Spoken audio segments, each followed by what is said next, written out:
Well, folks, I had the recent pleasure of speaking with Mr. Devon LaTouche, who is the manager of Hubbards Shipping Department.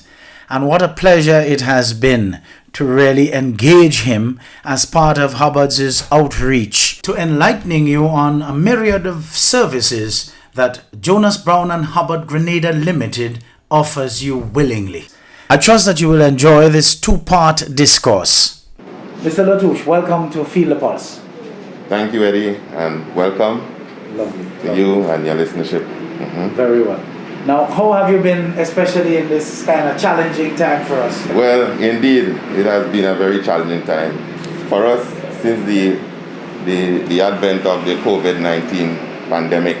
There has been no rest for the shipping fraternity, I must say. We've been at it from day one. There was no rest. As you know, we are also part of the essential services. And as a result of that, we've been working 24/7. Wow. You know, I would have never thought that, because shipping, yes, it's essential, but tell us why you feel the uptick in shipping. What caused that? Well, to be honest with you, we are always busy, but this time it was just a little bit more hectic. It was just, no stopping, no ceasing.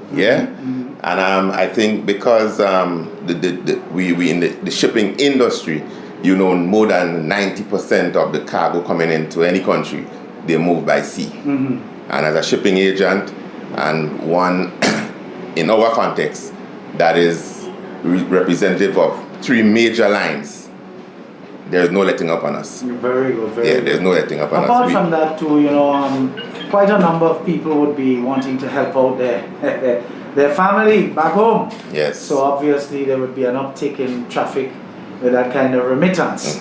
So I'm sure you're getting a piece of that too. Of course. Yes. Now, Hubbards Shipping Department is integral to this local conglomerate, which of course was formed in 1972. And I remember your predecessor, CEO, used to love to echo the sentiments of this is the only locally, independently owned conglomerate in Grenada.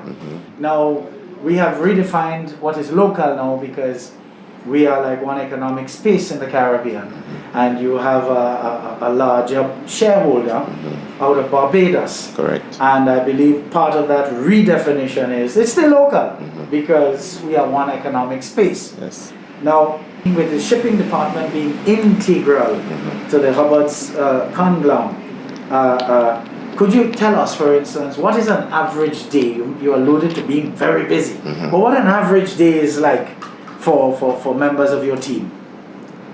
For us, well, let me tell you, there are no two similar days in shipping. There's always something new, or some new development, some new request, something, out of the ordinary, right? But for us, an average day will entail operations at the port side and office, right? We deal with the walk-in customers, we deal with the customers via phone, we have the virtual meetings with our principals and other clients. We attend to the vessels, the equipment, assisting customers clearing their goods at the port, So it's a myriad of services that we provide on any one or any given day. Fantastic. And you're from what, 8 to 4? 8 to 4:30. 8 to 4:30. And usually it goes beyond, because we have people who would call us after the working hours for information, so that especially the brokers who needs to prepare the entries over the weekend or during the night. And you run an elastic shop. In other words, we're pretty much flexible. Very much. I'll tell you something. A lot of people who would get a job today in an 8 to 4, 9 to 5 environment tend to want to cut off at the ending time, and they don't realize that if you're in the service industry, you build points with customers, especially in a small economy where the customers are limited by number. Definitely. You see, so that is what you run here. Yes. There's no cutting out for us, none. And you say that with a bit of pride and joy, and I admire that. It means you love what you do. I love it. It's part of me. I've been doing this for over 20 years. Yes. And when you have a vessel on sea en route to you, how can you sleep? You have emails coming in, there may be a change in something, a rotation, you need to be abreast, you know, because if for some reason a vessel leave here to get from St. Vincent to reach here in 5 hours, and there's some delay, some breakdown, I must have that information readily available so I can contact the port authority and the other relevant authorities so that we can make the changes locally. Fantastic, Yeah, fantastic. Now, you made a reference just now to having 3 major shipping, what should I say, concerns that you represent. Yes. Do you care to itemize them for us? The 3 major ones, that's the actual shipping line, and that would be geese line. And I want to start with geese because of seniority. Yes. I mean, geese would be more synonymous. People it would be more synonymous with the banana trade back in the day. But geese has been serving us for close to 70 years in this region, you know. And they're the only direct service from the UK to Grenada and the region, the OECS, you know. And we're proud of them. They believe in excellence. They have a remarkable and a dependable service, you know, and a variety of shipping options that they offer. Yeah. Fantastic. So that's Geese Line, right? We have also King Ocean Services. New to the region, they've been here about 12 years, but has already made their mark, already a household name in Grenada. And they also very excellent service, very timely delivery.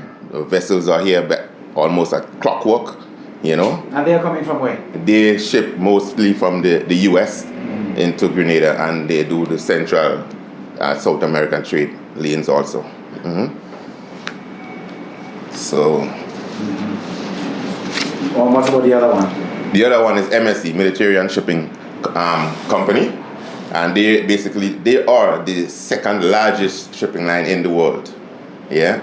And they do not call here directly, but we are their agents. We are the sub-agents in Grenada. The cargo comes in on another carrier, but just the same, the service is impeccable. Yeah. And based on what they would be bringing for us here in Grenada, through your austere service here, you know, to represent them, what are the essential goods that they would carry? Well, they bring all the various type of goods. They bring break bulk, they bring construction equipment, they bring in household and food stuff. Just name it. Whatever needs to be brought in by the importers here, these carriers carry them. Oh, fantastic. Yeah, fantastic. Anything you can think of. Yeah. Because I could see some of my listeners saying, I wonder if they only bring things for Hubbards. No, at all. As a matter of fact, good.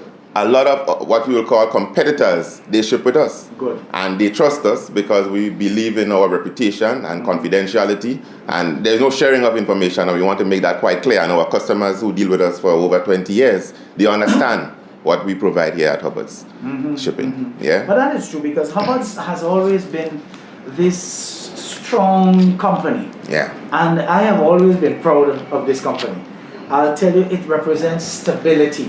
As Mr. Biazinski used to mention, even the independence. Yes. In the strictest sense of the word, or the widest sense of the word, rather. Yes. Because you could feel it. Yes. You could feel a sense of Hubbards is not about to run. Yeah. Hubbards is not about to We're here bust. to stay. We're here to Hubbards stay. is, yes. Yeah. And one of the things that I must say that I admire, especially with the young public relations coordinator that you have, from the time he started the job, I think people started to get the feel that Hubbards is really our place, man. Yes, we have it. Yes, yeah. Hubbards is We really have always our had business. it. Because Hubbards started to behave like the banks were mandated to behave, to be for their customers, because these are challenging times. It is. And your customers built you over the years. And it is now your time to hold their hand and walk with them. Correct, and that is what we do. Yes, and you to a certain extent will do that here at Shipping. Of course, we do. We provide an all-inclusive service here. We provide customer care, not just service. You know, we walk our customers through from the beginning, from the time they place their order so it's an end-to-end service. You know, from the time they place their order, we with them. Yes, and we guide them until they clear from the St. George's Port. Fantastic. Yeah. And I'm glad you mentioned St. George's Port, because you know, I am sure you're one of those because I have been. I've used the port a lot myself. And it has always been a challenge. Right. It's like even on the day I'm going to the port, I don't do any morning exercise because I expect to do it there. Now, my point that I'm making to question you is on the issue of change. Now with a new outside of the realm of the port and customs and that culture, you have a new general manager coming with a strong background in security, which the port needs. Coming from a strong maritime background, because he was the commander of the Coast Guard for years. A lot of people don't know that he can captain a cruise ship because he's well trained. He's a captain also. Apart from that, he has always been preparing himself for whatever the future holds. He's open, man. Yes, because he's done an MBA. So he knows business. He has an idea for the theories of business. Now he's at the port. What kind of changes are you anticipating? For one, I see Mr. Redhead as a major contributor to the furtherance of the services provided at the port. I think he's a man that is loved by many. He's approachable. Yes. And I think he has, as we said earlier, he has an open mind, and he will listen to the stakeholders, and that is key in this business. You cannot be above and have your head in the sky in this business. And he's a man on the ground. He's a man that knows the ins and outs. He knows the struggles of the small man to the medium-sized business to the bigger companies. And even individuals. And individuals, And I think he will come. He is on board, and we expect a lot from him. To continue the work from his predecessor. I expect a lot from him. Because even the way I framed the question by the little preview in terms of not taking my morning exercise when I have to go and play anything on the port, because I expect to exercise there. I had a little conversation with him recently, and of course he laughed at how I coined it, because we've been hearing that complaint all too often. All too often, and things should be simplified, because when you think of what personally I end up paying, you want to know what is all this exercise for $300, for $400, for $800, for $50, because it varies depending on what you bring in. And you wonder, what is all that is about? When you could pay that one place, you go to the shed here, you deal with everything there. And Eddie, I must admit that the port in recent time has made some inroads in that area. They have tried to centralize operations. I have seen it also. Make it a little more seamless for the customers and the users of the port. I have also observed that, but and there's still a little bit more room for improvement, and I'm sure Mr. Redhead will look at that. It's not there yet. It's not there yet, Here is where we cap it for today. Stay tuned for part 2 of this 2-part series of Eddie's Chat Room as I engage Devon LaTouche, manager of Hubbards Shipping.